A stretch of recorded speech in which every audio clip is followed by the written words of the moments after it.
오늘 또 이제 월요일 첫 주 운동학을 시작으로 해서 또 한 주를 진행을 또 해야 될 텐데 또 여러분들 아마 이메일을 통해서라든지 연락을 받으셨겠지만 우리 실시간 수업이 온라인 수업이 4월 24일까지 연장이 됐습니다. 그래서 여러분들도 거기에 대한 대비를 좀 부탁드리고요. 그다음에 여러분들이 혹시 교재를 지금 다 구입을 하셨는지는 모르겠는데, 어쨌든 여러분들 그 교재를 구입하신 우리 학생들은 지금 교수님이 준비한 수업 자료 슬라이드와 그다음에 교재를 같이 한번 좀 읽어주시면은 수업에 많은 도움이 될 것 같습니다. 우리 먼저 시간에 이제 관절 운동 형상학의 내용을 정리하다가 수업을 좀 마쳤는데요. 자, 우리가 관절 운동 형상학은 이름 그대로 관절면에서 일어나는 운동입니다. 그럼 관절면에서 운동이 필요한 이유 중에 하나는 우리 강체, 그러니까 뼈가 돌림 운동을 하기 위해서 꼭 필수적인 여건이 되겠죠. 그래서 여러분들이 관절 운동 형상을 이해하기 위해서는 우선 세 가지의 면의 기본적인 용어를 먼저 설명을 드렸습니다. 거기에 이제 구르기, 그 다음에 이제 미끄러짐, 그 다음에 이제 스핀. 그래서 먼저 시간에 우리 어깨 운동에서 구르기와 미끄러지는 이런 서로 상대적인 관계를 학습을 했습니다. 그래서 뼈가 예를 들어서 어깨 관절에서 에비덕션을 할 때 마냥 구르기만 한다면은 충돌이 일어나서 조직의 병리학적 문제를 유발시키는 그런 현상을 볼 수가 있었습니다. 그러면 어느 관절에서는 구르기와 미끄러짐이 동반이 될 것이고 또 어느 관절에서는 구르기와 미끄러짐과 스핀이 결합된 동작이 일어날 것이고 이런 것들이 이제 관절마다 동일하게 적용되는 것이 아니고 관절의 특성에 따라서 관절면에 따라서 우리가 뼈의 운동을 하기 위해서는 이런 세 가지 면의 동작을 먼저 이해를 하셔야 됩니다. 자, 그 중에 오늘 배울 내용 중에 하나가 구르기와 미끄러짐과 그리고 스핀 세 가지의 동작이 결합한 동작에 대해서 설명을 하도록 하겠습니다. 자, A번의 슬라이드 A번의 그림을 보시게 되면은 티비아에 대해서 피머가 움직이는 것을 볼 수가 있습니다. 그러면 티비아를 고정하고 그다음에 피머, 그러니까 몸쪽 분절이 먼쪽 분절에 대해서 움직이는 거죠. 그래서 우리가 운동학적 관점에서 보면은 이제 먼쪽 분절 고정, 몸쪽 분절 운동 이렇게 보셔도 됩니다.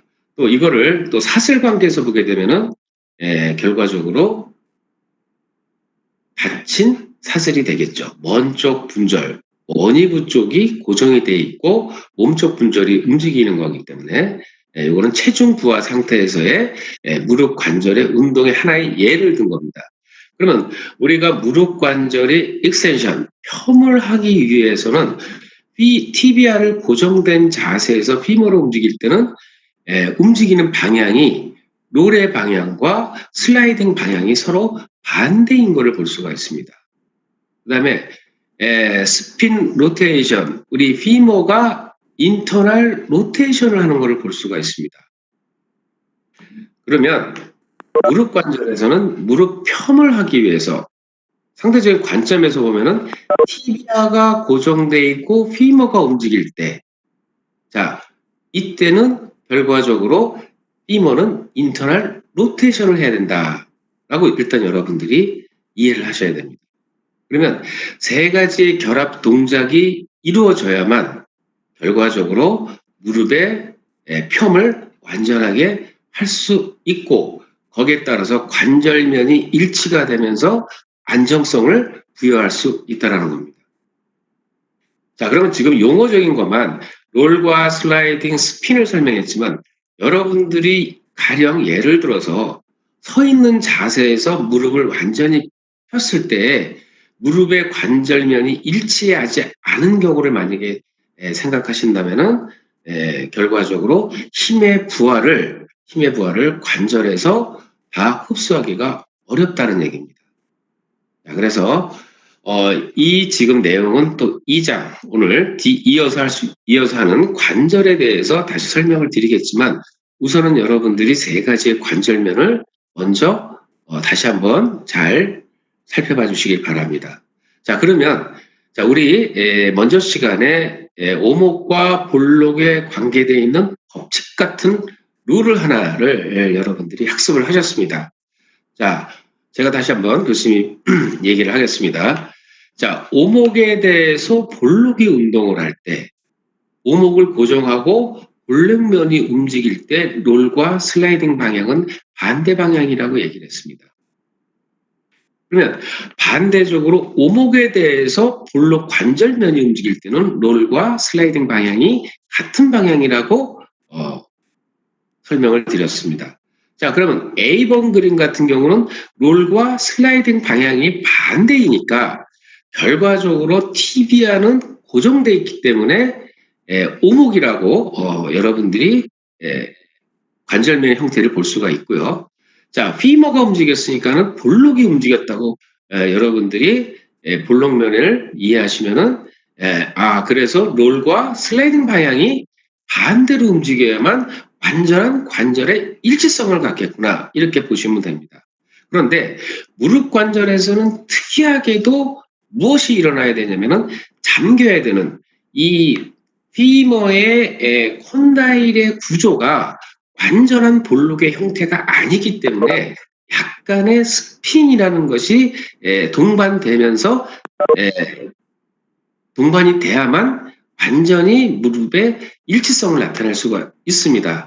그래서 항상 무릎 관절에서는 무엇이 동반돼야 된다? 스핀이 동반돼야 된다. 그런데 이 스핀은 혼자 독자적으로 스핀이 일어나는 것이 아니고 이거는 익스텐션 할 때 롤과 슬라이딩을 하면서 스핀이 같이 동시에 일어나는 결합 동작입니다. 그래서 이거를 독립체로 보지 않고 항상 결합하는 동반돼야만 되는 이런 동작이 일어나줘야만 무릎 관절에서는 무릎을 잠겼다고 표현합니다. 잠겼다는 표현은 곧 관절면이 일치한다고 보는 겁니다.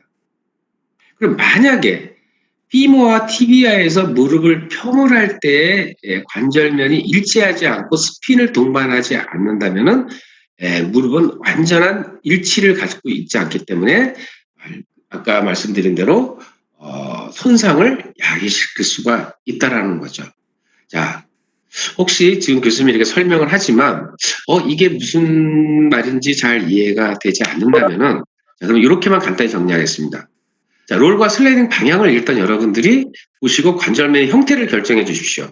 그 다음에 이거는 외우셔도 좋습니다. 무릎 관절에서는 항상 스핀이라는 것을 동반한다. 그런데 이 차이를 잘 보시게 되면은 피모에 대해서는 화살표 방향이 지금 인터널 로테이션입니다. 자, 이때는 뭐냐면은 티비아가 고정되고 피모가 움직일 때의 경우를 얘기하는 거고, 자, 그럼 넘어가 보겠습니다. B의 그림을 보게 되니까 피머를 고정하고 티비아가 움직였습니다. 자, 이럴 때는 우리가 사슬관계를 보게 되면은 열린 사슬이라고 명명을 할 수가 있겠죠. 자, 그 다음에 운동학적 관점에서 보게 되면은 몸쪽 분절이 고정되고 원쪽 분절이 움직인 겁니다, 지금. 자, 그러면 이렇게 운동학적 관점이나 열린 사슬이냐 닫힌 사슬의 관계에서, 그 다음에 우리가 체중 관계에서 보게 되면은 이때는 체중 부하 상태가 아니라 비체중 상태에서 무릎을 피게 되는 거죠. 자, 예를 들자면 A번 같으면은 스쿼트 자세에서의 티비아를 고정시켜 놓고 피머를 움직였을 거고, B 같은 경우는 앉은 자세에서 피머를 고정하고 티비아를 움직인다고 생각하시면 됩니다. 자, 그럼 이때 관절 운동 형상을 보니까 롤과 슬라이딩 방향이 같은 방향이었습니다. 그러면 아까 명명한 대로 오목에 대해서 피머의 부룩이란 거죠. 그러니까는 롤과 슬라이딩 방향은 우리가 법칙을 적용하니까 같은 방향으로 움직여야 되는구나. 이렇게 여러분들이 좀 먼저 이해를 좀 해주시길 바랍니다. 그런데 그런데 밑에 비체중 부하 상태에서의 티비아가 움직일 때 보니까는 스핀의 방향은 스핀을 같이 하지만 스핀의 방향이 틀립니다. 자, 보니까는 스핀의 방향을 보니까는 익스터널 로테이션을 하고 있는 걸 볼 수가 있습니다. 자, 그 기준점을 잘 모르시면은 티비아 옆에 뭐가 붙어 있냐면은 피블라라는 뼈가 붙어 있습니다, 지금. 작은 뼈가. 그러면 이 피블라는 티비아에 대해서 가쪽에 있는 뼈이기 때문에 여러분들이 혹시라도 도움이 된다면 피블라가 가쪽에 있고 지금 B의 그림을 보니까 스핀의 방향이 피블라 쪽으로 돌아갔단 말이에요. 그러면 이때는 익스터널 로테이션, 가쪽 돌림을 하고 있구나. 이렇게 보시면 됩니다. 자, 그러면 A번 그림 같은 경우는 피머가 인터널 로테이션을 하고 B번 같은 경우는 티비아가 익스터널 로테이션 합니다. 그러면 여러분들이 피머를 잡고 티비아를 잡고 인터널 로테이션을 시키고 익스터널 로테이션을 시키게 되면은 아마 잠기게 될 겁니다. 그게 바로 뭐냐면 스크루의 홈 기전이라고 여러분들 스크루 돌아가는 것처럼 나사못 돌아가는 것처럼 서로 반대 방향으로 결합을 시키게 되면은 완전한 일치를 보이는 경우가 있습니다. 그래서 특이하게 우리 무릎 관절에서는 이렇게 익스텐션을 할 때 필요한 동작이 세 가지의 동작이 결합돼야만 무릎의 완전한 일치성을 갖는다. 이꼬로 안정성을 갖고 있구나. 이렇게 보시면 됩니다. 자, 지금 교수님이 모션을 지금 사실은 좀 보여드리기가 좀 어려워서 그런데 일단은 여러분들이 이해하신 분들은 좋으시고요. 만약에 이해가 좀 안 되시는 우리 학생들이 만약에 있다면은 A번 그림은 스쿼트 자세에서 한번 움직여 보시고 B번은 의자에 앉아서 한번 TBR을 움직여 보시면은 좀 더 이해가 되지 않을까 생각을 합니다. 그래서 이렇게 구르기와 미끄러짐과 그다음에 스핀이 결합된 관절면의 운동이 일어나는 것을 우리는 무릎 관절에 대한 운동 형상학이다. 이렇게 정리를 하도록 하겠습니다. 자, 다음 슬라이드로 넘어가 보겠습니다. 자, 조금 전에 우리가 일치성이라는 말을 했습니다. 자, 우리 관절들은 거의 가동 범위의 거의 맨 끝에 가서 잠기게 됩니다. 그래서 이거를 잠긴 위치다 이렇게 명명을 합니다. 자, 지금 사진에 보여지는 것처럼 무릎을 펴맸을 때 최대의 일치성이 나타나는 지점은 무릎이 완전히 폈을 때를 의미하겠죠. 자, 이럴 때 관절의 일치성, 그 다음에 안정성을 제공하게 됩니다.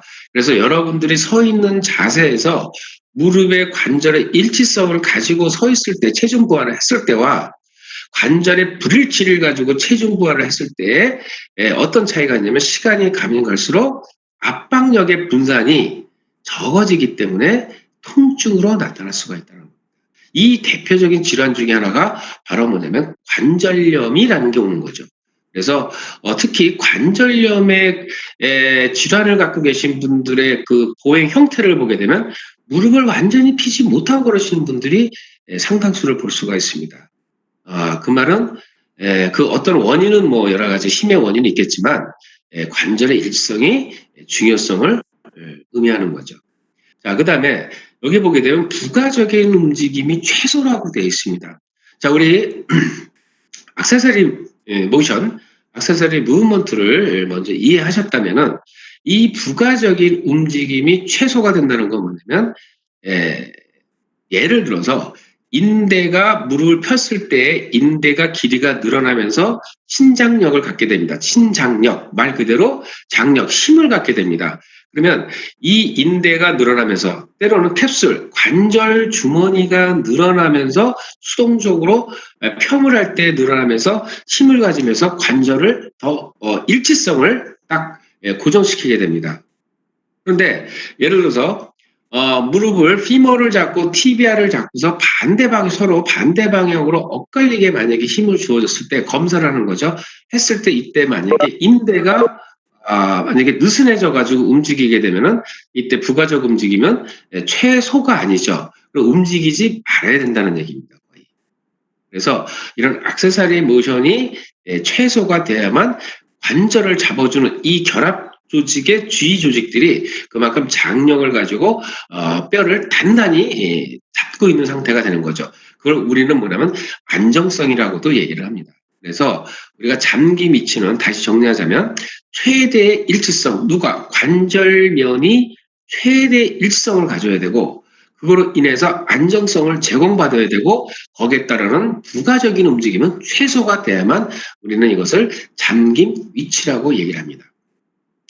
혹시라도 부가적인 움직임에 대해서 조금 더 이해가 부족하면 여러분들이 체중 지지 자세에서 한번 무릎을 한번 서로 밀어보십시오. 움직이나 움직이지 않나. 만약에 무릎이 좌우에서 밀었을 때 움직임이 만약에 일어난다면 이거는 인대가 느슨해졌다고 볼 수가 있습니다. 이런 위치는 잠김 위치가 아니겠죠. 그러면 만약에 인대가 느슨해서 관절이 움직이는 형상을 만약에 만들어낸다면 이거는 바로 우리가 느슨한 위치라고 설명을 하는 겁니다. 그러면 지금 무릎에 하나의 예를 들고 있지만 무릎을 구부렸을 때는 여러분들의 움직임이 조금 더 허용하는 걸 볼 수가 있습니다. 그래서 관절면이 낮은 일치성을 보인다고 설명을 할 수가 있고요. 그다음에 가동 범위의 중간 근처입니다. 그러니까 여러분들이 무릎을 폈을 때의 움직임과 무릎을 움직였을 때와 무릎을 중간 정도에 위치했을 때의 움직임에 대해서 여러분들이 한 번 더 이해를 한번 해보시면 좋을 것 같습니다. 그러면 이렇게 만약 가동 범위의 중간 근처니까 관절면이 꽉 잠기지 않은 상태니까 부가적인 움직임은 좀 더 허용을 하겠죠. 그래서 예를 들어서 피머가 플렉처, 피머가 골절을 당했을 때에 완전한 펴낸 상태에서 석고붕대했을 때와 지금처럼 루즈한 상태에서의 낮은 일치성을 보이는 상태에서의 캐스트, 그러니까 석고붕대를 했을 때에는 훗날 캐스트를 풀고 나서 훗날의 가동 범위에 대해서 굉장히 차이가 있습니다. 그래서 오랫동안 침상에 누워있는 분들이나 아니면 이렇게 오랫동안 캐스트를 해야 되는 부분들, 이런 부분들에 대해서는 우리 운동학적 관점에서 보게 되면은 훗날 재활을 하기 위해서는 주로 움직임이 좀 허용하는 부위에서 우리가 자세를 유지하는 자세를 우리가 때로는 교육을 하기도 합니다. 자, 지금 교수님이 지금 그 잠김 위치와 그 느슨한 위치에 대해서 설명을 했는데, 자, 다시 한번 정리를 하자면 우리가 잠김 위치는 간단하게 하면 관절면이 일치하는 거고 루즈한 위치는 관절면이 약간 불일치라는 겁니다. 그래서 관절면이 불일치하다는 얘기는 자 루즈하다는 얘기는 그만큼 주위의 관절의 결합 조직들이 루즈하다 보니까 운동을 허용하는 가동성의 의미를 좀 더 줄 수가 있다라는 얘기죠. 자 그러면 과연 결합 조직이 뭐고 결합 조직이 또 무엇을 가지고 결합 조직이라고 얘기를 하기 때문에 이렇게 힘을 가지고 안정성을 제공하고 가동성을 제공할 수 있느냐. 자 요거는 또 2장에 들어가서 한번 다시 한번 보도록 하겠습니다.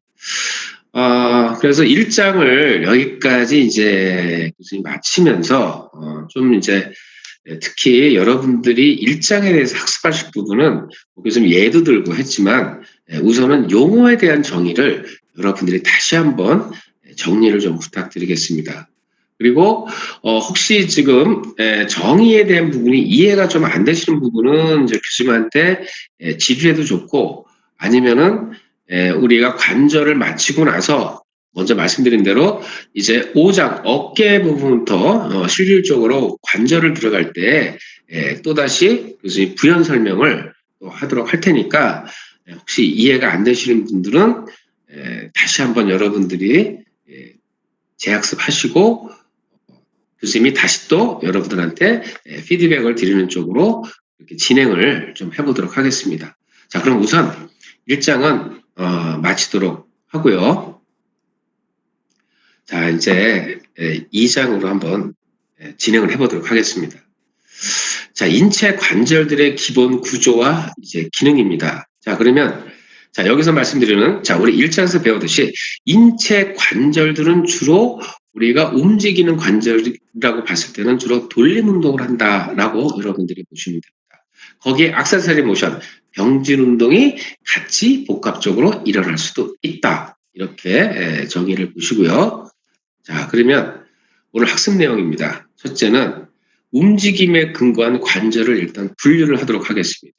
두 번째는 역학적인 관점에서 우리 윤활관절, 가동관절을 분류하도록 하겠습니다. 그 다음에 세 번째는 그러면 우리가 윤활관절들, 가동관절들이 돌림 운동을 하기 위해서는 항상 축이 필요하다고 그랬습니다. 그러면 이 축에 대한 언급을 다시 한번 또 보도록 하겠습니다. 그 이유 중에 하나는 우리가 완전한 볼록도 아니고 완전한 오목의 형태를 갖고 있지 않기 때문에 우리가 거의 돌림축에 변화되는 것을 설명을 또 드리도록 하겠습니다.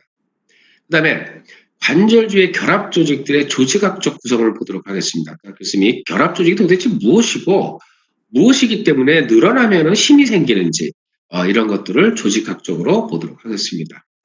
그 다음에 관절주의 결합 조직들의 유형들을 보고 마지막으로 우리 뼈에 대해서 간단히 학습하도록 하겠습니다.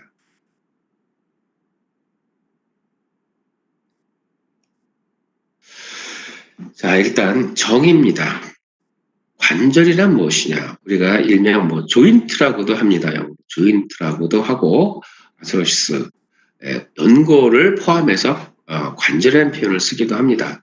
자, 그럼 관절이란 둘입니다. 하나가 아니라 둘 또는 그 이상 뼈들 사이의 연결 또는 중심점, 피보트, 포인트라고도 그러죠. 이런 것들을 우리가 관절이라고 정의할 수가 있습니다. 그러면 두 개의 뼈가 만나서 하나의 관절을 이룰 수도 있고 또 두 개, 세 개 뼈들이 계속 연속적으로 우리가 관절의 구조를 이루고도 있습니다. 조금 전에 본 무릎 관절, 피모와 티비아의 관계, 그러면 두 개의 뼈가 만나서 관절면에서 움직였으니까 우리가 그래서 관절, 무릎 관절이라고 이렇게 명명합니다. 예를 들어 팔굽 관절, 어깨 관절, 손목 관절, 다 발목 관절, 엉덩 관절, 다 모든 것이 뼈와 뼈가 이루어지면서 결론은 관절면 내에서 관절면에 의해서 무엇이 만들어지는 거죠? 뼈의 운동 형상학이 만들어지는 겁니다.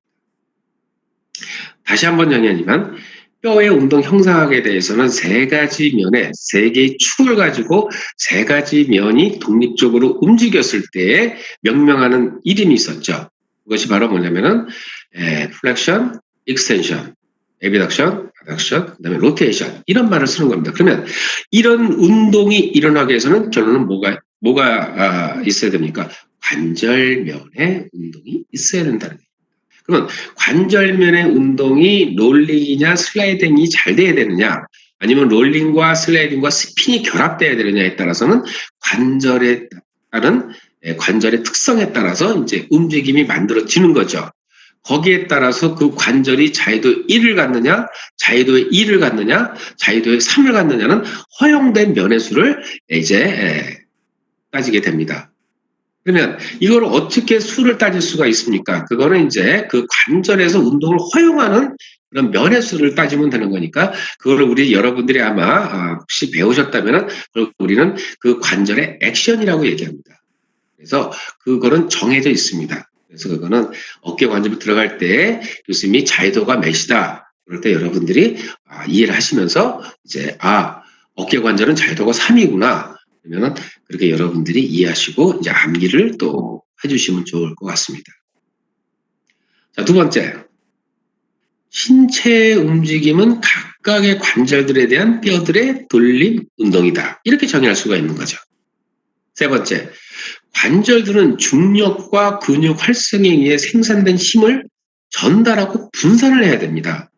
자, 아까 관절의 일치성이 왜 중요하냐면은 우리가 스쿼트 자세에서 체중 부하 상태에서 관절면이 일치하지 않은 상태에서 여러분들이 스쿼트를 한번 했다고 생각을 해보십시오. 그러면 표면적이 넓을 때의 힘의 분산 능력과 표면적이 좁을 때 힘의 분산 능력은 압박력이 주어지는 것이 상당한 차이가 있는 거죠. 그래서 관절의 일치성은 곧 표면적을 넓게 한다는 얘기입니다. 곧 다시 말하면 힘을 분산할 수 있는 능력을 갖고 있다는 얘기입니다. 근데 이 힘의 분산이 되지 않고 힘을 다음으로 전달 못한다면은 그 힘이 거기에 침착을 하겠죠. 힘이 모이겠죠. 그럼 거기에 압박력이 주어지게 되면서 조직을 손상시킬 수가 있다는 겁니다. 그래서 특히 여러분들이 이 관절을 오래 사용할 수 있고 관절을 예방할 수 있는 가장 좋은 방법 중에 하나는 힘의 균형이겠죠. 힘의 균형. 거기에 관절의 일치성, 그다음에 힘의 분산, 힘의 전달 이런 것들이 관절을 보호하기 위해서 가장 중요한 내용 중에 하나라고 보겠습니다. 관절들은 자기가 주어진 압박력에 대해서 최대한 분산할 수 있는 능력이 있고 전달할 수 있는 능력이 있으면 관절은 오래 사용할 수가 있습니다. 그 점을 여러분들이 다시 한번 생각을 해주시길 바랍니다. 자, 그러면 움직임에 근거한 관절을 한번 분류를 해보도록 하겠습니다. 자, 우리 신체의 조인트들은 자, 크게 두 가지로 나눌 수가 있습니다. thin, arthrosis. 자, 부동 관절, 그러니까 움직이지 않는 관절인데 사실 부동이라는 말은 사실 거의 움직이지 않는다는 거죠.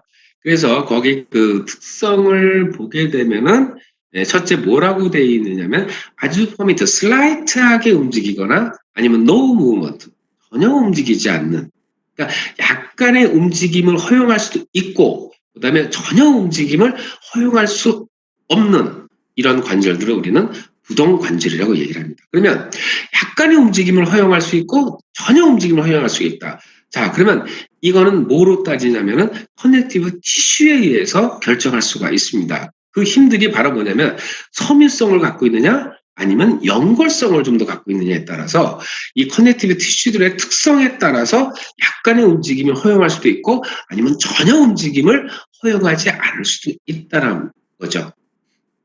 그래서 우리는 이거를 부동 관절이라고 명명을 하겠습니다. 자, 그 다음에 옆에 보게 되면은 자, 우리 윤활관절이라는 말이 있습니다.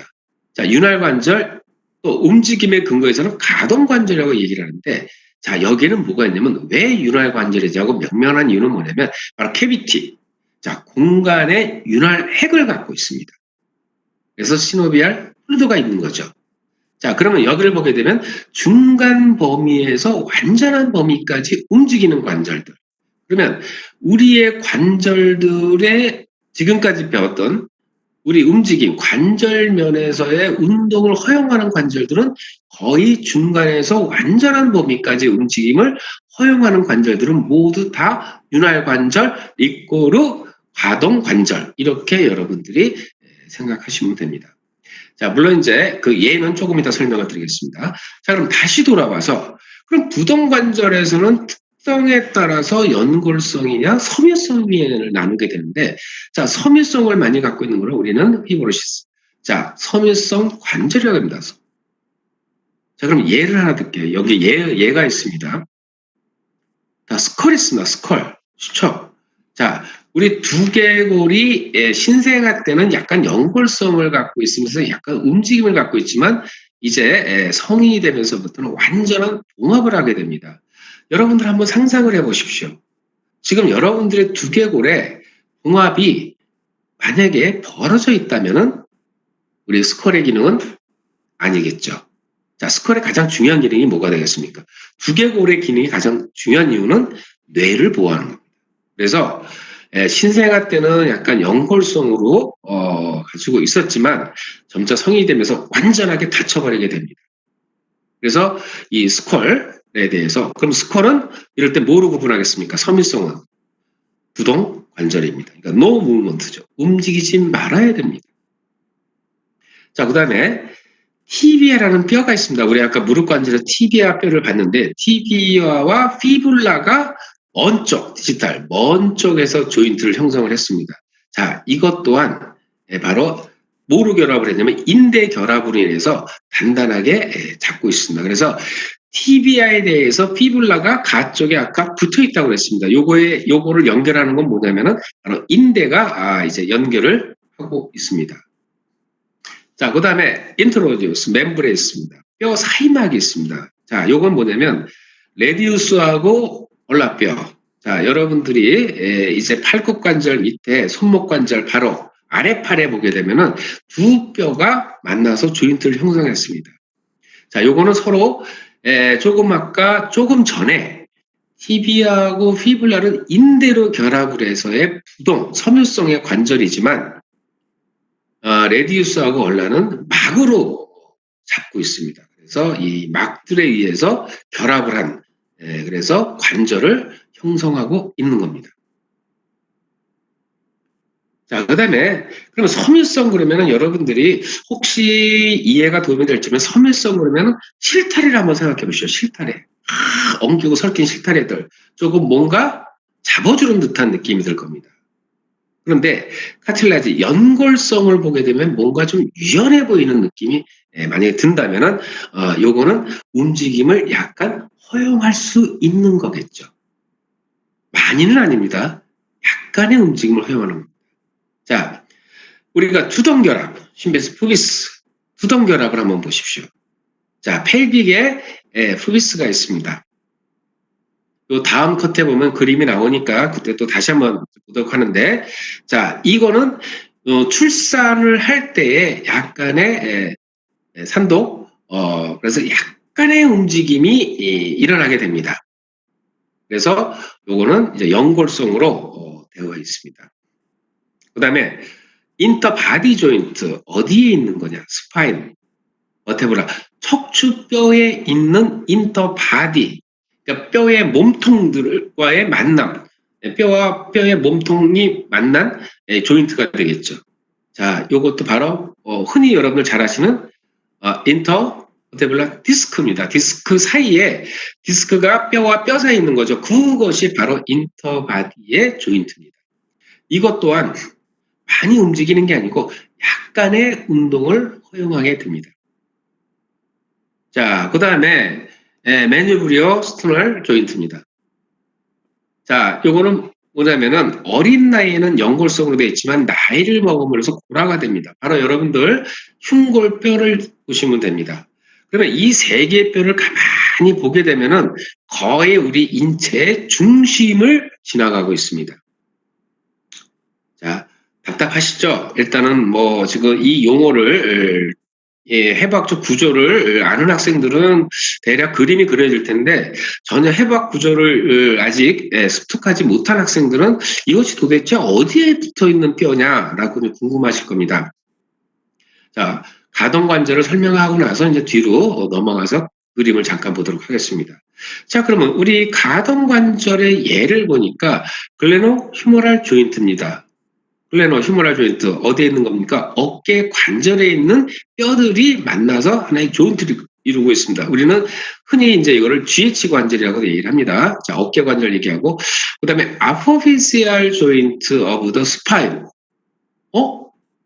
카틸라지에도 보니까는 스파인의 인터바디 조인트는가 있고 그다음에 가동관절, 윤활관절에서도 스파인의 아포피시알 조인트가 있네요. 그럼 두 개는 좀 구분을 해야 된다는 얘기입니다. 그러면 바디는 약간의 움직임을 허용하는 연골성의 조인트고 우리가 말하는 아포피지알 조인트 옆에 파셋이라는 말인데 파셋은 작은 면을 얘기합니다. 작은 관절면을 의미하는 거예요. 그러면 스파인에 있는 이 작은 면의 조인트는 움직이는 관절이구나. 우선은 그렇게 구분을 해 놓으셔야 됩니다. 이렇게 서로 간의 특징이 틀린 거는 여러분들이 꼭 알고 계셔야 되죠. 자, 그 다음에 티비하고 피머가 만나는 우리 아까 니 조인트, 무릎 관절. 그 다음에 탈로크라니알 조인트라고 그러죠. 앵클, 발목 관절로 구분할 수가 있습니다. 그러면 자, 여러분들이 이 움직임에 근거한 관절을 분류를 했을 경우에 자, 두 가지 다시 짚고 넘어가겠습니다. 부동관절이냐, 가동관절이냐. 그럼 부동관절에서도 섬유성이냐 연골성이냐 만 여러분들이 알고 계시면은 나머지 관절들은 다 뭐가 되는 겁니까? 움직이는 관절들은 다 플루이드, 시노비얼 플루이드, 윤활액을 가지고 있는 다 윤활 관절이 되는 겁니다. 일명 가동 관절이 되는 거니까 그렇게 여러분들이 한번 구분해서 학습을 하시길 바랍니다. 자, 관절 계통 이거는 교수님이 이제 그 해부학 책에 있는 내용을 잠시 가져왔는데, 자, 다른 거는 보지 마시고 우선은 A번에 보면은 봉합이라는 말을 했습니다. 자, 봉합이 된 거예요. 그러면 지금 위에 봉합선을 보게 되면은 우리 1장에서 보게 되면 우리가 세 개의 축의 세 개의 관절면, 셀타 플랫, 코로나 플랫, 그다음에 호리젠탈 플랜을 나눌 때 보게 되면 시상봉합과 관상봉합을 나눈다고 그랬어요. 뭐를 기준으로? 머리의 봉합을 보고 나눈다고 얘기를 했습니다. 그래서 그 봉합선을 보게 되면은 자, 시상면의 봉합이 돼 있고 또 하나는 관상면의 봉합이 돼 있는 걸 볼 수가 있습니다. 그래서 그 스컬의 봉합을 기준으로 해서 좌우면, 앞뒤면을 나눴다. 이렇게 보시면 됩니다. 또 두 번째, 우리 부동관절에서 아까 티비아와 피블라를 얘기를 했습니다. 그래서 티비아는 큰 뼈죠. 자, 피블라는 작은 뼈입니다. 그러면 이 티비아에 대해서 피블라가 붙어 있는 거예요, 지금. 붙어 있는데 뭐로 붙어 있어요? 인대의 결합으로 인해서 일단은 움직이지 않게 그렇게 부동관절로 이루어져 있습니다. 그 다음에 아까 얘는 없지만 또 하나의 관절이 뭐냐면은 움직이지 말아야 되죠. 치아 흔들리면 안 되죠. 그래서 이런 못박이 관절도 있습니다. 자, 이런 것들이 다 보면은 섬유 관절이면서 거의 움직이지 않는 관절이 되겠습니다. 자, 그 다음에 연골의 결합을 보게 되니까는 아까 스터넘이 있었어요. 자, 복장뼈. 자, 가운데죠. 자, 그것이 어린 나이에는 연골성으로 되어 있다가 성인이 기준으로 하게 되면은 이제 뼈가 돼버립니다. 그래서 그것도 약간의 움직임을 허용을 하지만 그것이 바로 이제 연골 결합으로 분리되어 있다는 거. 그 다음에 인터바디 디스크가 아까 척추 사이 원반, 자, 척추 바디가 보일 겁니다. 섬유 연골결합인데, 자, 이거는 뭐냐면 약간의 움직임을 허용하는 아까 연골 관절로 분류를 했습니다. 그래서 뼈와 뼈 사이의 관절, 그 사이에 디스크가 껴 있는 거죠. 그래서 약간의 움직임을 허용하게 됩니다. 아쉽게도 지금 여기 그림에는 아포피지얼 조인트가 지금 나타나 있지 않은데, 그거는 우리가 척추편에 가서 학습을 하실 때 교수님이 다시 한번 설명을 하겠습니다. 그 다음에 이제 윤활관절을 보여주고 있습니다. 그래서 윤활관절은 또 다시 자세하게 학습을 하겠습니다. 그래서 여러분들이 움직임의 근거에서 이렇게 부동관절이냐 가동관절이냐, 부동관절에서도 섬유성이냐 연골성이냐 이렇게 관절을 분류를 해주시길 바랍니다. 자, 그러면 우리는 실질적으로 움직임에 근거한 관절을 분류를 하기 때문에 우리가 가동관절이냐, 그러니까 가동관절에서도 이제 항상 갖추고 있어야 될 요소들이 있느냐, 아니면은 필요에 의해서 요소를 줄 것이냐, 이렇게 이제 구분할 수가 있는데요. 자, 여러분들 우선은 아마 이 PP 자료 교수님이 먼저 보내준 PP 자료에는 없는 내용이에요. 그래서 여러분들이 혹시 교재를 다 구입을 했으면은 교수님이 삽입을 안 했을 텐데 교재를 아직 구입을 못한 학생들이 있어서 일단 PP 자료를 교수님이 다시 좀 정리를 해봤습니다. 자, 그러면 가동관절, 자, 일명 윤활관절이라고 얘기를 했습니다. 자, 그러면 윤활관절들이니까는 결과적으로 이제 우리가 윤활막이라는 것도 있어야 되고 윤활액도 있어야 되는 거죠. 자, 그러면 항상 가동관절 관계되는 요소들은 몇 가지가 있냐면 7가지가 있습니다. 자, 7가지를 보니까 지금 하나, 둘, 셋, 넷, 5개밖에 없네요. 거기에 윤활막 6개, 윤활액까지 7가지의 요소들이 항상 있어야 되는 겁니다. 그러면 이 항상 윤활관절에는 7가지의 이 요소들이 구성이 돼 있으면 윤활관절로서의 역할을 할 수 있다는 거죠. 자, 그 중에 하나를 먼저 보겠습니다. 자, 아티큘라 필라지가 있습니다. 관절 연골입니다. 자, 그럼 여러분들 연골이 닳았다 얘기들을 많이 하는데, 자, 결론은 연골은 뼈의 끝에 관절면을 덮고 있습니다. 그러면 연골을 제거시키면 뭐가 나오냐면 뼈가 나온다는 얘기겠죠. 그러면 우리가 관절 연골이 있는 이유는 뭐가 있겠습니까? 바로 힘의 분산입니다. 충격을 흡수를 해서 분산시키는 역할을 하는 것이 관절 연골입니다. 그러니까 예를 들어서 충격을 흡수할 수 있는 이 요소가 만약에 사라진다면 결론은 뼈와 뼈끼리 만나면서 마찰을 일으키면서 결과적으로는 관절염이 발생을 할 수 있는 확률이 굉장히 높아진다는 얘기죠. 그래서 우리 가동관절에서는 항상 관절 연골을 뼈의 끝에 관절면을 덮고 있습니다. 자, 두 번째는 주머니가 있습니다. 그러면 자, 이 주머니들은 왜 있어야 되겠어요? 관절 주머니는. 자, 근데 이 관절 주머니를 보니까 바깥에는 섬유층으로 되어 있고 안에는 윤활막으로 되어 있습니다. 자, 그러면 이 관절 주머니는 관절을 싸고 있겠죠. 자, 그러면 섬유층에서는 첫째 목적은 뭐냐면 뼈들 사이를 지지를 하게 됩니다. 자, 그럼 뼈와 뼈를 잡아주는 거죠. 자, 그 다음에 안에 있는 내용물을 밖으로 빠져나오지 못하도록 봉쇄를 시켜야 됩니다. 자, 그러면 섬유층이 만약에 찢어졌어요. 찢어지게 되면 그 안에 있는 내용물들이 흘러나오겠죠. 자, 이런 특징을 갖고 있습니다. 자, 여러분들이 아까 말씀드린 디스크 같은 경우가 바깥에는 섬유층으로 되어 있는데 그것이 찢어지게 되면 안에 있는 단백질로 구성되는 물질들이 흘러나오게 됩니다. 그래서 그 흘러나온 물질들이 신경의 루트나 신경을 누르게 되면 바로 그것이 여러분들이 알고 있는 디스크가 되는 겁니다. 그렇듯이 이 섬유층은 단단해야 됩니다. 자, 그 다음에 안에는 좀 부드러워야 되겠죠. 그래서 윤활막으로 되어 있습니다.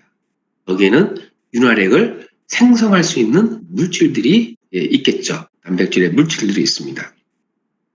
자, 그러면 이 윤활액의 역할은 뭡니까? 첫째는 뭐냐면 영양 공급입니다.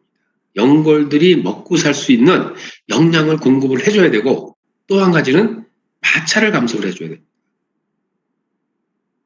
자, 우리가 관절을 손상시킬 수 있는 요인들 중에 가장 나쁜 요인이 뭐냐면 압박력을 분산을 못할 때, 그 다음에 마찰을 감소시키지 못할 때가 관절한테는 굉장히 치명적이라고 볼 수 있습니다.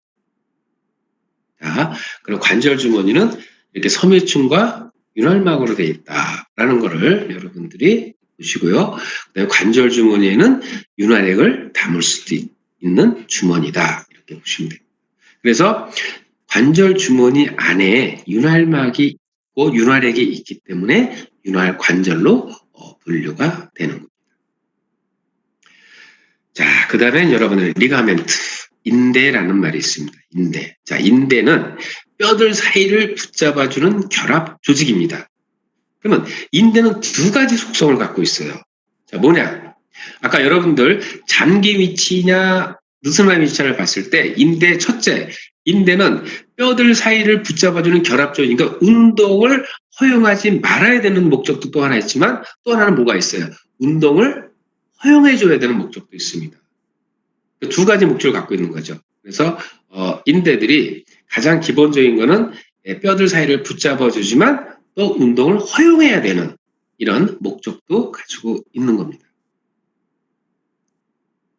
그래서 어떤 이유에 의해서 오랫동안 만약에 고정을 했을 때 인대가 너무 뻣뻣해져 가지고 운동을 허용하지 못하게 되면은 가동 범위가 이제 정상 가동 범위에서 못 미치게 되는 거죠. 이제 그런 치료를 여러분들이 어떤 중재 방법을 써서 그 가동 범위를 넓혀줄 수 있는 인대를 어떻게 치료를 할 것이냐 이런 것들이 이제 바로 여러분들이 이제 해야 될 역할입니다. 자, 그 다음에 이 관절 주머니는 여러분들이 볼 때 인대는 그냥 이렇게 띠처럼만 생기지는 않았습니다. 관절 주머니 인대라는 게 있고 관절 주머니 바깥에 있는 인대가 있습니다. 그러면 관절 주머니 안에 인대들은 관절 주머니에 같이 붙어 있는 인대들, 이런 인대들은 넓은 섬유들의 막으로 구성되어 있습니다. 그 대표적인 것이 아마 어깨 관절의 인대들일 겁니다. 그래서 이 인대들은 두 가지 이상의 면에서의 운동에 저항하기 위해서 이렇게 넓게 섬유들의 막으로 구성이 되어 있는 겁니다. 그 다음에 여러분 잘 아는 무릎 관절의 옆에 겨딘대 같은 경우는 띠처럼 되어 있습니다. 자, 이거는 뭐겠어요? 아까처럼 외부에 저항하기 위해서 이렇게 띠처럼 되어 있는 겁니다. 그러면 무릎의 관절의 아까 일치성을 할 때 액세서리 모션이 최소가 된다는 말은 뭐냐면 이 인대가 느슨하면 안 된다는 거죠. 그래서 만약에 수동적으로 만약에 잡아당겼을 때 이 인대가 만약에 느슨해졌으면은 아마 관절이 분리가 돼 버릴 겁니다. 그래서 이렇게 바깥 인대들은 띠처럼 모양을 하고 있습니다. 그래서 인대도 어떤 형태에 따라서 이것이 두 가지 이상의 운동에 대해서 저항을 할 거냐 아니면 하나나 둘에 저항을 할 것이냐 이렇게 형태를 나눠지기도 합니다. 자, 그래서 일단 인대의 기능하고 관절 주머니가 있는데 관절 주머니 바깥 인대가 있다. 이렇게 여러분들이 1차적으로만 우선은 이렇게 좀 분류를 해주시고요. 자, 그 다음에 또 중요한 게 뭐냐면 혈관이라는 게 있습니다. 자, 혈관이 있다라는 거는 성장을 할 수 있다라는 얘기. 그러면 혈관이 있다는 얘기는 결론은 이 혈관은 어디로 들어가겠습니까? 섬유층의 바깥에서 윤활막의 속층으로 들어갈 겁니다. 그래서 바로 이 혈관이 있기 때문에 이렇게 대사, 그러니까 영양을 공급할 수 있는 거겠죠. 자, 혈관이 있다. 그래서 뼈로 이제 들어가게 되면은 뼈는 살아있는 물체죠. 그래서 우리가 반복적으로 뼈는 여러분들이 골절이 당해도 치유가 가능한 것이 바로 혈관이 존재하기 때문에 그렇습니다. 자, 그 다음에 이제 마지막으로 이제 중요한 것이 감각신경입니다. 자, 우리가 감각을 여러분들이 못 느낀다 그러면은 어떤 외상에 의해서 여러분들이 어떤 외력에 의해서 외상이 당했을 때 아마 전혀 느끼지를 못할 겁니다. 그렇게 되면 손상이 굉장히 커지겠죠. 그래서 우리 관절을 보호하기 위해서는 센소리라는 것이 있습니다.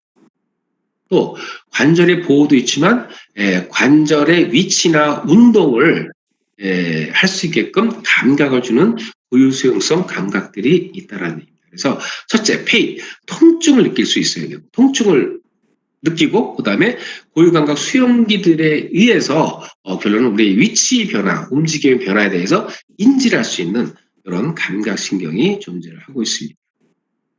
그래서 관절 주머니의 바깥층과 인대들의 신경을 지배하게 됩니다. 그래서 여러분들이 만약에 감각이 전혀 느끼지 못한다 그러면은 통증을 만약에 여러분들이 느끼지 못한다 그러면은 굉장히 심한 손상을 당할 수도 있겠죠. 그래서 어떻게 보면 통증은 우리가 느낌은 굉장히 안 좋지만 일명 통증은 하나의 예고된 신호라고 얘기를 볼 수가 있습니다. 그래서 통증을 느낄 때는 분명히 지금 내 관절에는 뭔가 무리가 있구나. 좀 더 우리가 전문적인 용어를 쓴다면 관절의 일치성이 지금 떨어져 있구나.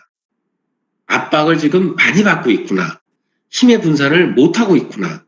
이렇게 여러분들이 인지를 하셔야 됩니다. 그러면 그 원인이 무엇일까 이제 찾아가는 거는 여러분들이 이제 하나하나의 학습을 통해서 여러분들이 이제 만들어 나가셔야 되겠죠. 자, 여기까지가 이제 항상 가동관절과 관계되는 요소들에 대해서 7가지에 대해서 설명을 드렸습니다. 정리 잘 부탁드리고요.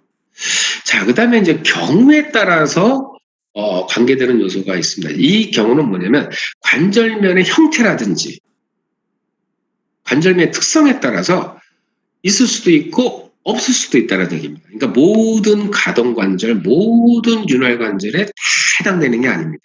자, 이것도 한번 볼까요? 자, 관절 속 원반, 특히 무릎에는 메니스커스라는 반달 연골이 있습니다. 자, 여러분들이 아시다시피 뭐 혹시라도 아는 학생들이 만약에 있다면 메니스커스가 모든 관절의 이름을 다 명명한 게 아니기 때문에 여러분들 메니스커스 그러면은 반달 연골 그러면은 무릎 이렇게 보시면 되고, 자, 그다음에 관절 속에 원반들이 있습니다. 이건 뭐냐면, 자, 한번 밑을 보겠습니다. 자, 관절면들 사이에 놓이는 섬유 연골성 패드입니다. 패드를 꼈다는 얘기는 어떤 관절에 이 패드를 끼겠습니까? 첫째, 관절의 일치성이 안 돼 있는 관절이겠죠. 그럼 역할은 뭡니까? 이 패드 역할은 관절의 일치성을 주기 위해서 패드를 끼는 겁니다. 그 다음에 이 패드의 또 역할은 뭐냐면 힘의 분산입니다. 그러면 어느 관절면들이 좀 불일치해요. 그럼 이 불일치한 관절을 그대로 사용하게 되면 손상을 입을 수가 있기 때문에 우리 인체에는 이런 패드를 껴놓습니다. 그래서 이런 효과를 보는 거죠. 그래서 일치성을 맞춰주고 힘의 분산을 해줌으로써 우리가 관절을 움직일 때 손상을 적게 받을 수 있도록 이렇게 도움을 주는 이런 관절 속의 원반이나 무릎에 반달 연골이 놓여져 있는 겁니다. 그러면 메니스커스 이런 반달 연골 밑에 이제 연골이 있고 그 다음에 뼈가 있을 텐데, 만약에 무릎 관절에서 이 메니스커스 반달 연골이 찢어져 가지고 없으면은 누가 더 많은 힘의 부하를 받고 힘을 분산시켜야 되냐면은 카틸라지 연골이 분산을 시켜야 됩니다. 그렇게 되면은 손상을 빨리 더 입을 수가 있겠죠. 그래서 특히 무릎 관절은 왜 이런 또 다른 하나의 이런 연골을 넣는 이유는, 가장 중요한 목적은 아까 말씀드린 대로 관절의 불일치입니다. 두 번째, 체중을 많이 지탱해야 되는 부분입니다. 그래서 힘의 분산, 충격 흡수를 많이 받아야 되는 부분이기 때문에 이런 데는 또 부가적으로 패드를 껴놓습니다. 자, 그 다음에 관절 테두리가 있습니다. 자, 그럼 관절 테두리를 왜 둡니까?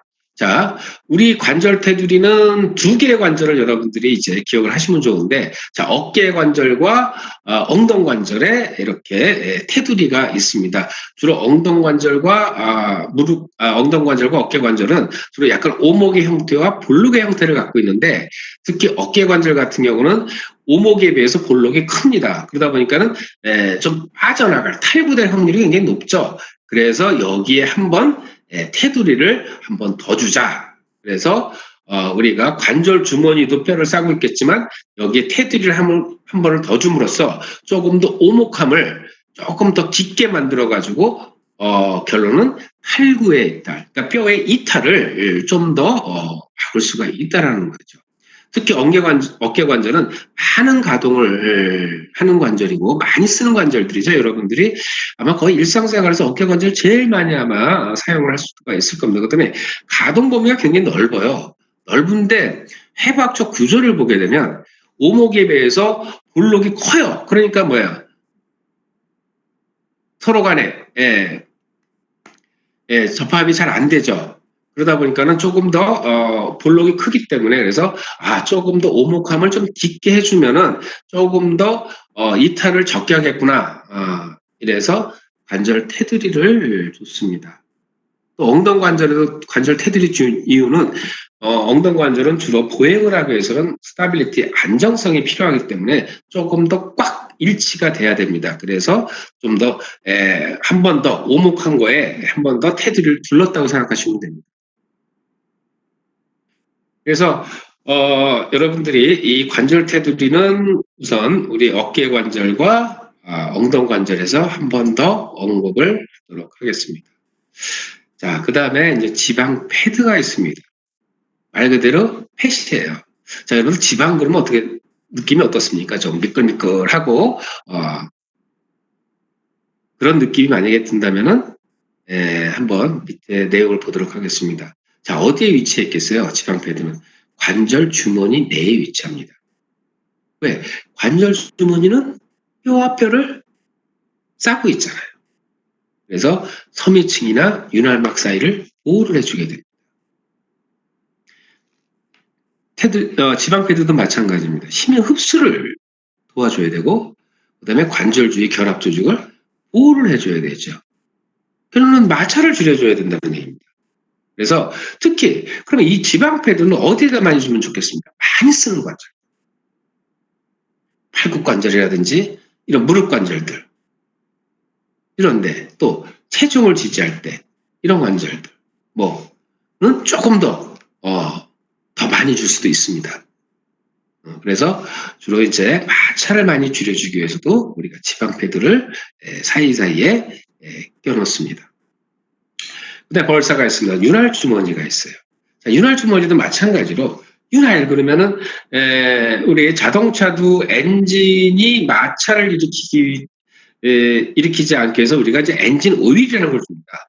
그러면 마찬가지로 인체에도 이렇게 부드럽게 마찰을 적게 하고 힘의 분산을 시켜줘야 되기 때문에 바로 윤활 주머니가 필요합니다. 그러면 윤활 주머니도 어디에 많이 주겠어요? 많이 움직이는 관절에 주겠죠.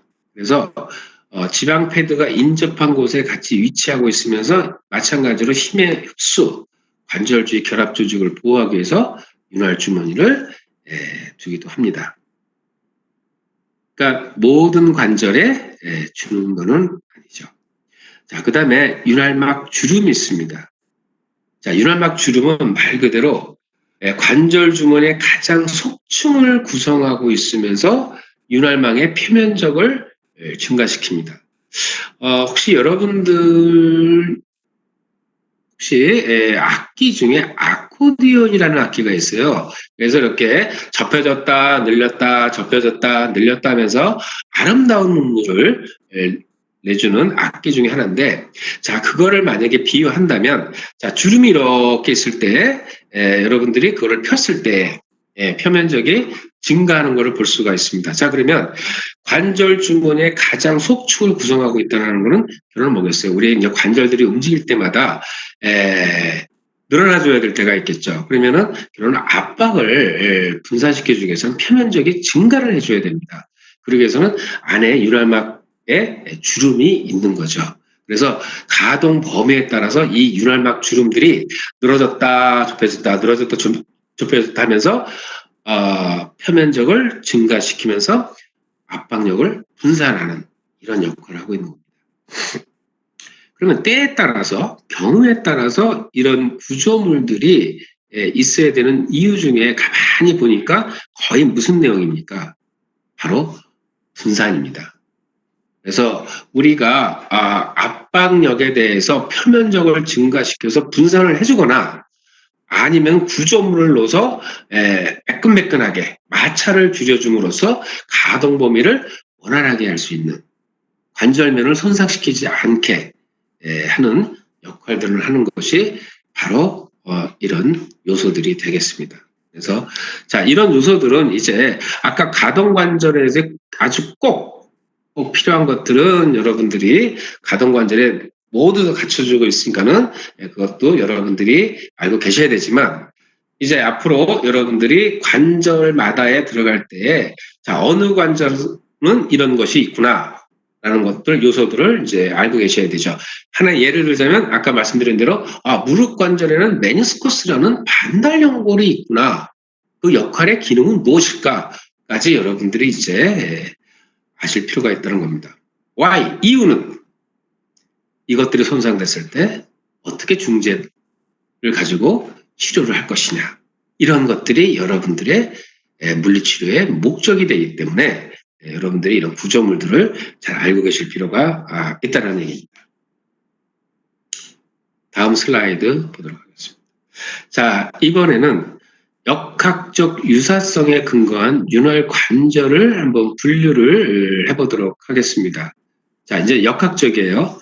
자, 그러면 여러분들이 우리 1장에서 3개의 축에 대한 3개의 운동면을 배웠습니다. 그러면 어느 관절에서는 자유도 1을 나타내는 운동이 일어날 것이냐, 어느 관절에서는 자유도 2를 나타낼 것이냐, 어느 관절에서는 자유도 3을 나타낼 것이냐, 또 어느 관절에서는 한 면이 움직일 것이냐, 어느 관절에서는 2면이 움직일 것이냐, 어느 관절에서는 3면이 움직일 것이냐.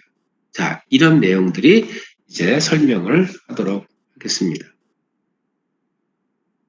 자, 힌지 조인트, 경첩 관절이라고 얘기합니다. 우리 문을 보게 되면은 경첩이라는 게 있습니다. 그래서 경첩을 통해서 여러분들이 문을 열었다 닫았다 할 수 있습니다. 그래서 자, 그럼 문을 열었다 닫았다 하듯이 자, 이것이 축을 지나게 되면은 각이 없지만 자, 축을 지나면서부터 우리가 운동이 시작되고 가동 범위가 시작되게 되면은 각 운동을 하게 됩니다. 그래서 경첩도는 자, 물체는 경첩이지만 우리 인체로 말하면 돌림축의 직각으로 놓인 운동면에서 주로 일어나는 운동을 관절을 얘기를 합니다. 자, 그러면 자, 우리가 각 운동에 1차적으로 일어날 수 있는 게 뭐냐면 플렉션과 익스텐션입니다. 단지.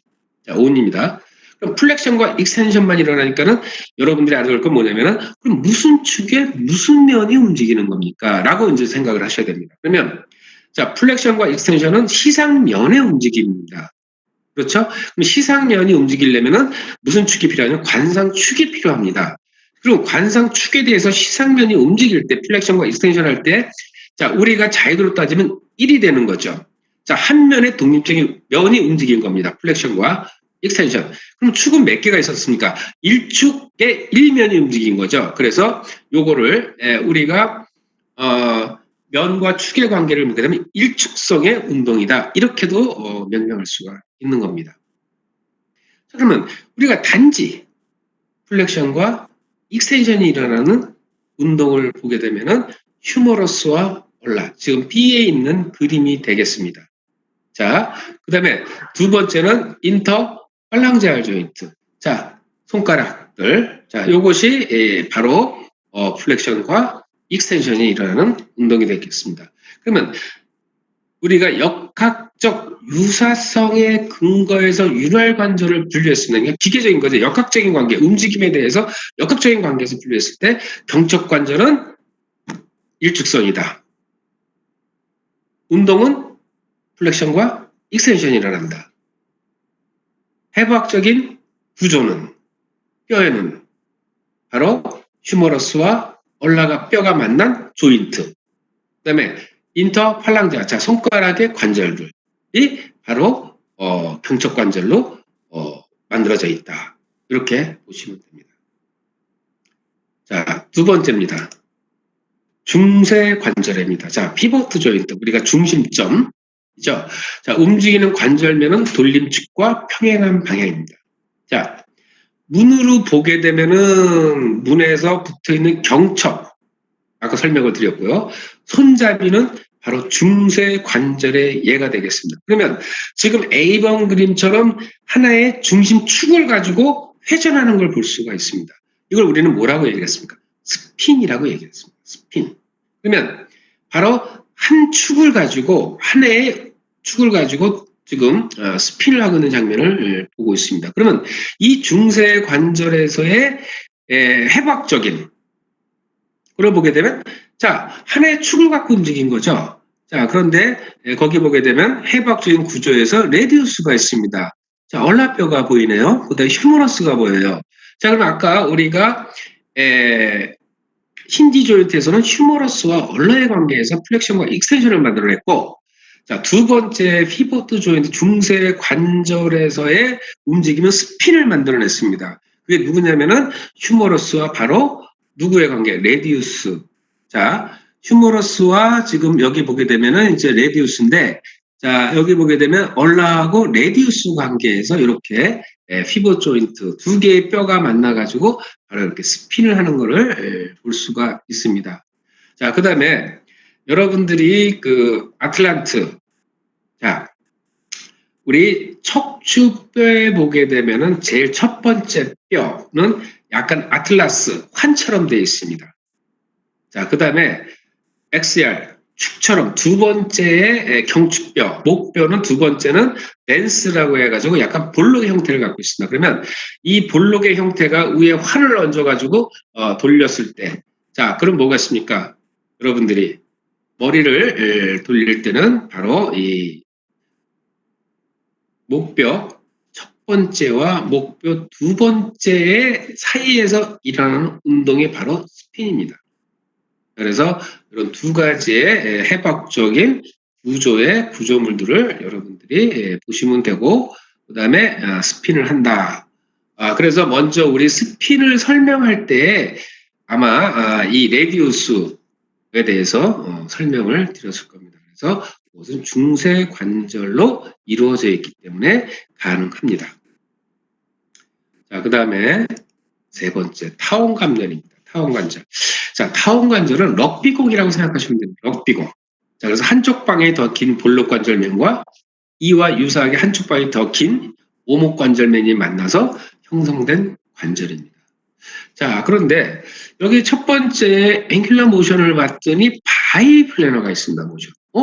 그럼 얘는 바이니까 둘입니다. 둘. 그러니까 두 개의 모션을 만들어낼 수가 있다는 거예요. 이런 관절면의 구조들은. 자, 그럼 뭐예요? 플렉션과 익스텐션 한 면, 그 다음에 에비덕션, 아덕션 두 면의 움직임을 만들어낼 수가 있다는 거죠. 자, 그렇다면 두 개의 면이 움직일 수 있다는 것은 두 개의 축을 갖고 있다는 거죠. 그래서 이럴 때는 이축성이라고도 얘기를 합니다. 그래서 두 개의 축에서 두 개의 면이 움직일 수가 있습니다. 그러면 우리 아나토미칼의 구조 중에 하나가 뭐냐면 레디우스와 카팔본입니다. 카팔을 보게 되니까 자, 지금 B의 그림에 있는 것처럼 레디우스하고 카팔본들이 만나서 하나의 손목 관절을 이루고 있습니다. 그러면 여러분들이 손목 관절을 움직일 때만 보십시오. 손목 관절을 움직이게 되면은 자, 플렉션, 익스텐션이 가능하죠. 그다음에 아닥션, 에비닥션 벌어지게 할 수가 있습니다. 그래서 두 개의 움직임이 면이랍니다. 근데 이렇게 돌리죠. 자, 이렇게 돌리죠. 이거는 뭐로 해서 돌려주는 겁니까, 지금? 조금 아까 말하는 피벗 조인트죠. 피벗 조인트, 레디우스에서 돌려주는 거지, 이거는 손목 관절에서 일어나는 운동이 아닙니다. 그래서 여러분들 헷갈리지 마시고요. 손목 관절에서는 두 개의 면이 움직이고 있는 겁니다. 그럼 자이도는 몇이 되는 거죠? 자이도는 2가 되는 겁니다. 자이도는 2. 자, 그러면 요건 다음을 보고서 또 설명을 드릴까요? 자, 우리 타원 관절로 구성되어 있다는 거, 자이도는 2라는 거, 이축성이라는 거, 두 면이 움직인다는 거 잘 보도록 하십시오. 자, 그 다음에 볼 앤 소켓 조인트입니다. 자, 볼처럼 그리고 소켓처럼. 그래서 이거를 절구 관절입니다. 그래서 구형의 볼록 관절면이 찻장과 같은 오목 관절면과 짝을 이루고 있다고 그러는데, 자, 이거는 자 트라이입니다. 트라이 모션입니다. 자, 그럼 트라이는 뭐예요? 세 개입니다. 그러면 세 개의 모션이 다 일어난다는 얘기예요. 플렉션, 익스텐션, 에비덕션, 아닥션, 인터널 로테이션, 익스터널 로테이션. 자유도는 3이 되겠죠. 세 면이 움직였으니까 축은 3개가 되겠죠. 플렉션과 익스텐션에서는 관상축이, 에비덕션과 아닥션에서는 시상축이, 인터널 로테이션과 익스터널 로테이션에서는 수직축이 의해서 3개의 면이 움직였고, 여러분들이 배우신 것처럼 3개의 운동면이 일어났으니까 자이도는 3이 되는 거예요. 그럼 대표적인 관절이 글레노 휴머랄 조인트, 어깨 관절이고, 그 다음에 콕사, 페모랄 조인트, 요거는 힙 조인트입니다. 엉덩 관절이 되겠습니다. 두 개의 관절밖에 없습니다. 그래서 어깨 관절과 엉덩 관절을 아까 우리가 관절 테두리 설명할 때 교수님 잠깐 언급을 했는데, 여기에 바로 이 관절의 테두리를 주는 겁니다. 숄더는 가동성, 엉덩 관절은 안정성을 좀 더 목적을 위해서 이렇게 테두리를 주게 됩니다.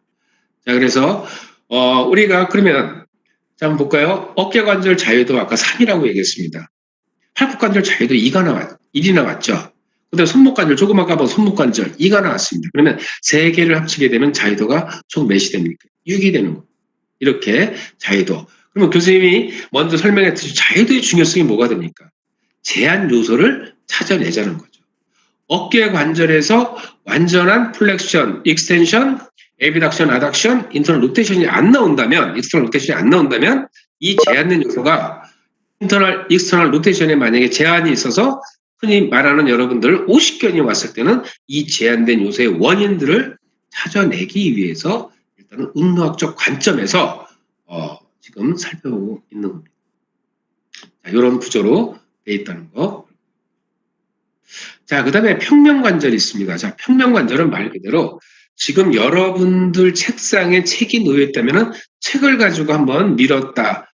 위아래로, 좌우로. 그다음에 살짝 돌릴 수도 있을 겁니다. 근데 이때는 분명히 면의 움직임이지 축을 가지고 움직인 건 아닙니다. 그래서 평면관절은 무축성이라고도 얘기를 합니다. 축이 없이 움직이는 관절이 되겠습니다. 그래서 평면관절은 두 개의 평평한 관절면 또는 비교적 평평한 두 개의 관절면이 짝을 이룬 관절을 얘기를 할 수가 있습니다.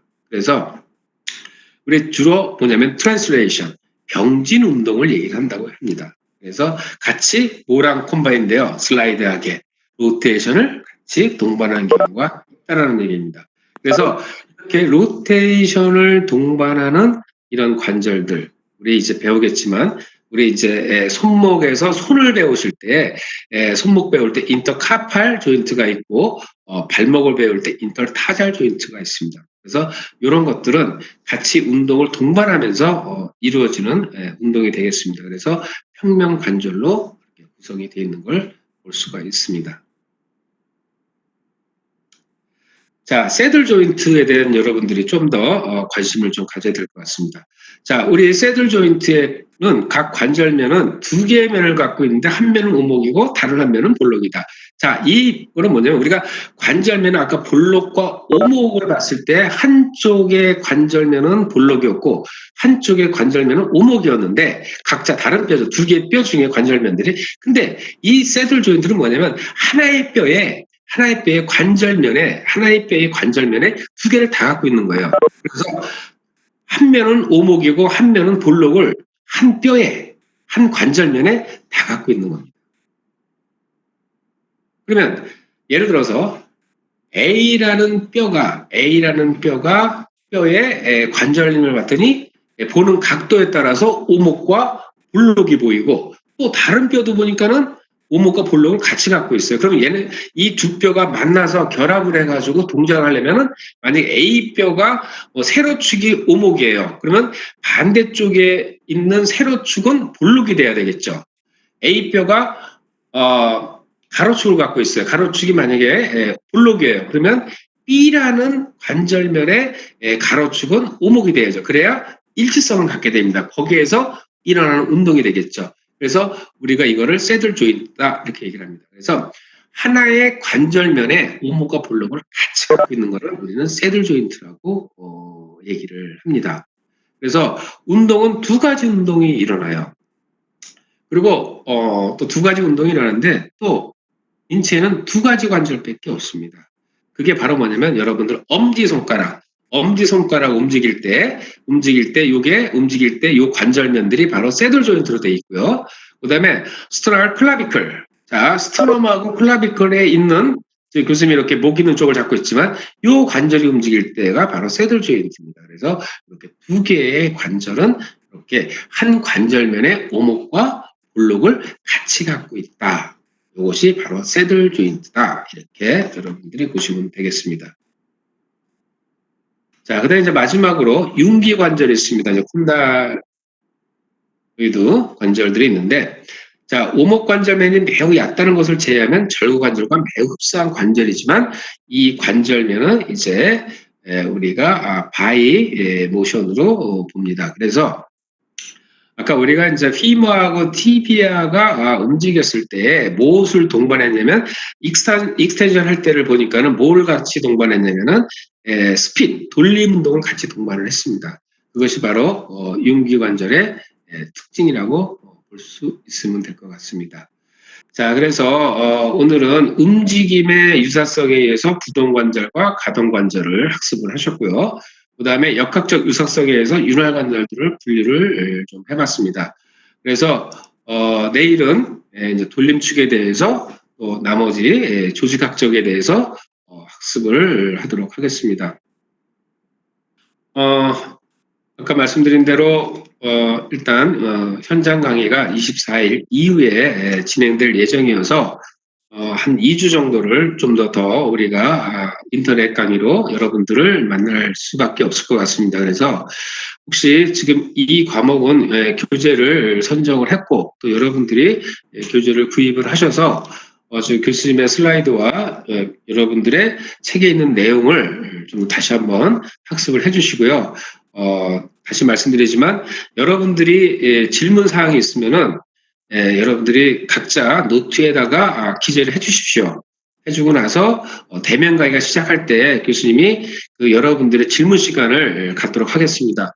그런데 교수님 저는 지금 이 내용을 몰라가지고 다음의 내용을 이야기가 어렵습니다. 그럴 때는 교수님한테 언제든지 지금 여기 카톡 말고요. 교수님한테 이메일로 여러분들의 그 이해 안 되는 부분을 조금 자세히 설명해 주면 교수님이 답변을 하는 식으로 일단은 좀 불편들 하시지만 그렇게 진행을 한번 해보도록 하겠습니다.